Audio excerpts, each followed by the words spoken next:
Saskia Sagita Fitri. Di sini saya akan menjelaskan manajemen isu krisis dan reputasi dari PT Kereta Api Indonesia. PT Kereta Api Indonesia adalah sebuah perusahaan milik negara bergerak dalam bidang transportasi darat, yaitu kereta api. Perusahaan ini mempunyai misi menyelenggarakan bisnis perkeretaapian model organisasi terbaik untuk memberikan nilai tambah yang tinggi dan untuk stakeholder dan pelestarian lingkungan berdasarkan 4 pilar, yaitu keselamatan, ketepatan waktu, pelayanan, dan kenyamanan. PT Kereta Api Indonesia sampai saat ini menjadi salah satu transportasi yang masih digunakan oleh masyarakat Indonesia. PT KAI ini memberikan kontribusi yang positif bagi masyarakat pengguna jasa layanan angkutan, baik bagi kalangan menengah ke bawah maupun kalangan menengah ke atas. Infrastruktur beban biaya harus ditanggung sendiri, sementara angkutan jalan raya pasarannya menjadi tanggung jawab negara. Tahun 2011 hingga 2014, PT KAI Indonesia melakukan pembangunan rel ganda sepanjang jalur utara Pulau Jawa.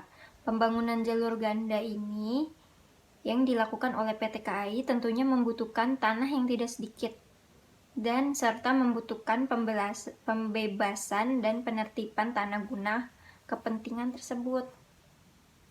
36 tahun 2005 yang telah diubah dengan Peraturan Presiden Nomor 65 Tahun 2006. Tahap pembebasan dan penertiban lahan ini ada dua hal yang dilakukan, yaitu kebebasan dan penertiban lahan PT KAI sendiri milik masyarakat yang terkena proyek pembangunan rel jalur ganda. Pembangunan rel jalur ganda ini juga dilakukan untuk mendukung angkutan penumpang maupun logistik yang berada di jalur lintas utara Jawa dan bertujuan untuk ketepatan waktu perjalanan kereta api agar dapat terpenuhi serta mengurangi tingkat terjadinya kecelakaan yang sering terjadi. PT KAI mengambil sikap tegas dalam menentukan tindakan. Dalam hal ini, PT KAI mengambil sikap tegas dalam menentukan tindakan. Dalam pelaksanaannya, pengembangan rel double track ini mengalami kerusuhan dan berupa perlawanan masyarakat sekitar Jalan Noroyono, Kelurahan Buluro, Semarang. Konflik pembangunan rel double track lintas utara ini mengalami kerusuhan dan terdapat sekitar 58 rumah yang dieksekusi warga, dan warga pun merasa PT KAI ini menyalahi aturan karena belum adanya kesepakatan yang jelas tentang penggusuran tersebut. Menurut pengetahuan warga, tanah milik PT KAI hanya 6 meter, tetapi beberapa ada yang dibongkar hingga 16 meter. Namun PT KAI DAOP 4 Semarang menganggap bahwa tanah yang ditempati oleh masyarakat tersebut merupakan aset milik PT KAI DAOP 4 Semarang dan harus dipertahankan, yang merupakan tanah milik negara itu pada tahun 197-an. Sementara itu, PT KAI DAOP 4 Semarang juga sebelumnya telah melakukan negosiasi dan sosialisasi terhadap warga sekitar terlebih dahulu. Serta itu, pada tahun 2012, warga diberikan tanah ASI sebesar 225.000 per meter persegi. Atas itulah eksekusi yang telah dilakukan dan tidak menyalahi aturan karena warga yang tergusur pun tidak mempunyai surat kepemilikan tanah yang sah.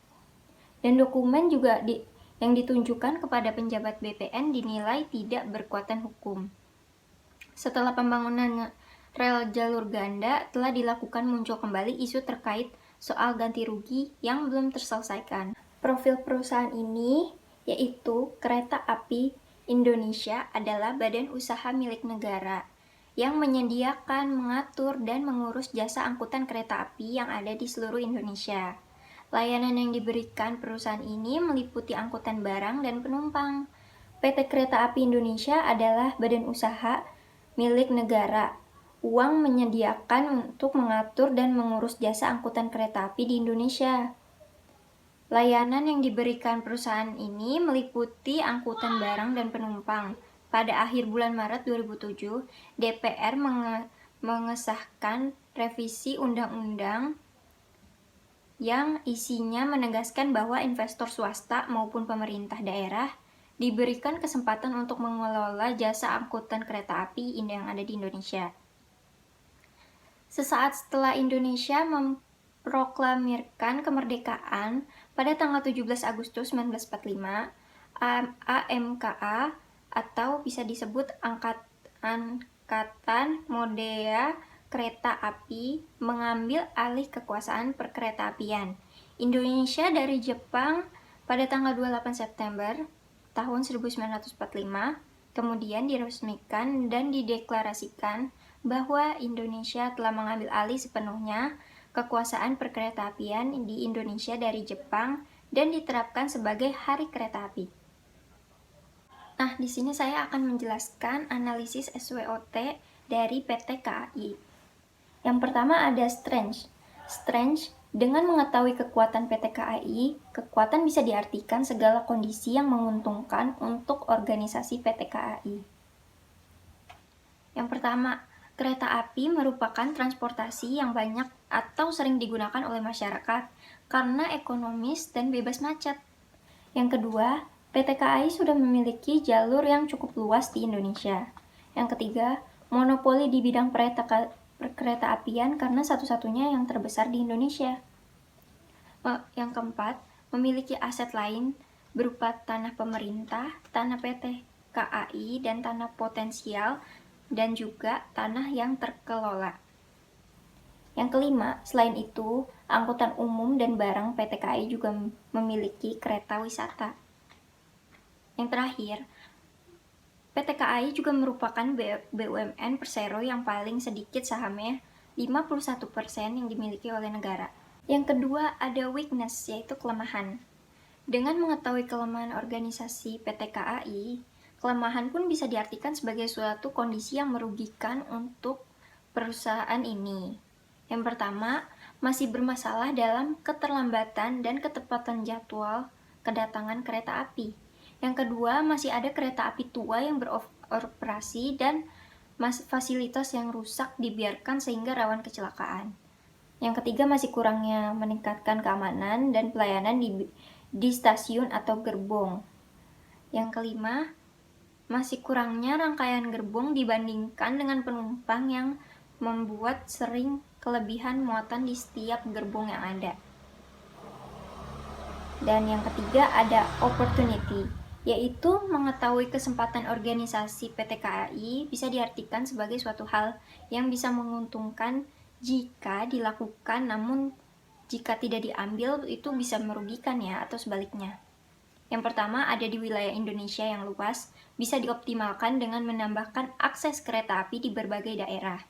Yang kedua, perbaikan di banyak aspek seperti pelayanan, keamanan, respirasi dipercepat dan menyediakan gerbong yang cukup dapat menarik masyarakat untuk menggunakan kereta api.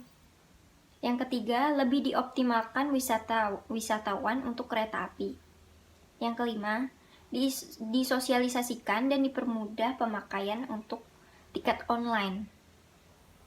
Yang terakhir adalah threat, yaitu dengan mengetahui ancaman organisasi PT KAI bisa diartikan sebagai suatu hal yang akan menghambat atau mengancam selama perjalanan kepengurusan. Yaitu ada yang pertama, para penumpang masih tidak tertib cukup menyulitkan PT KAI. Yang kedua, para pengguna kendaraan pribadi, mobil, atau motor yang terus meningkat. Yang ketiga, terakhir, citra buruk bahwa kereta api tidak nyaman dan harus segera diubah. Padahal, kereta api pun zaman sekarang sudah dirubah dan bentuknya sudah tidak sama lagi seperti yang dulu. Kalau menurut diri saya, kereta KAI itu lebih nyaman dibanding yang dulu. Dan di sini ada stakeholder yang terdampak.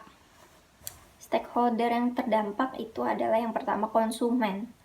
Konsumen atau para penumpang KAI. Konsumen ini cukup memiliki andil pada para stakeholder dalam bisnis. Sebuah perusahaan perlu mendengar masukan konsumen untuk menunjang kualitas produk dan mendatangkan keuntungan bagi kedua belah pihak. Dan dengan adanya pembangunan jalur ganda, pasti juga akan ada beberapa jalur yang terhambat dikarenakan pembangunan jalur tersebut, sehingga para penumpang itu banyak juga yang mengalami penghambatan untuk berjalan menggunakan kereta api KAI ini. Yang kedua, ada warga sekitar pembangunan jalur ganda. Karena warga sekitar terkena dampak pembangunan dan sertifikat lahannya masing-masing, sehingga akan ada perbedaan perhitungan dari warga dengan BPN. Terlebih, sertifikat lahan milik warga sebenarnya sudah diserahkan kepada panitia pembebasan tanah saat itu, sehingga warga juga khawatir jika janji ganti ruginya hanya omong kosong saja. Dan yang ketiga, ada pemerintah dan gubernur. Setiap perusahaan yang berdiri tentu harus memiliki izin dari pemerintah agar legalitasnya terjamin dan diakui.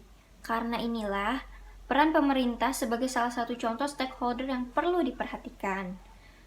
Dan gubernur juga sudah memberi tanggapan dengan memerintahkan PT KAI untuk memperbaiki rumah warga.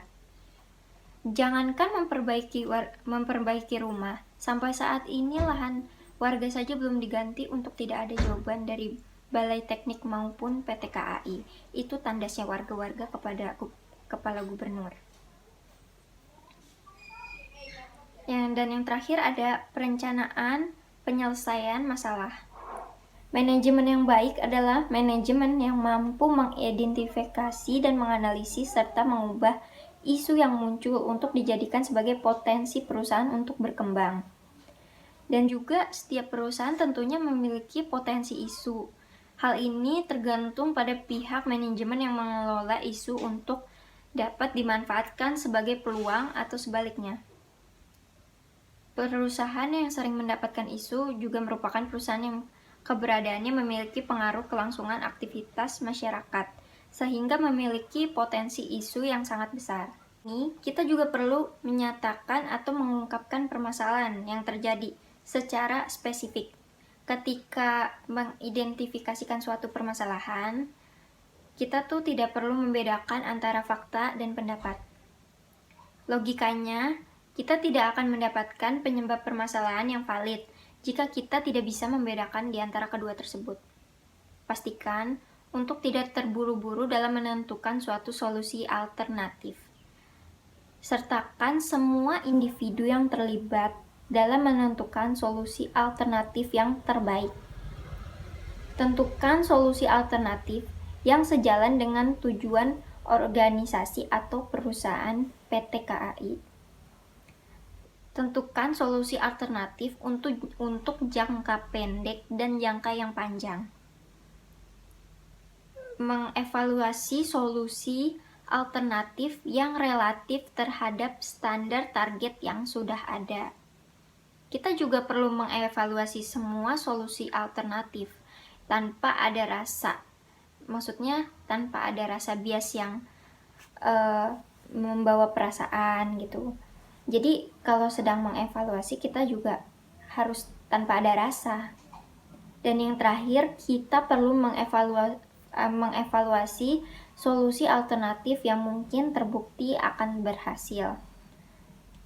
Berikut penjelasan saya tentang manajemen isu krisis dengan PT KAI. Mohon maaf jika ada kesalahan. Terima kasih. Assalamualaikum warahmatullahi wabarakatuh. Selamat sore.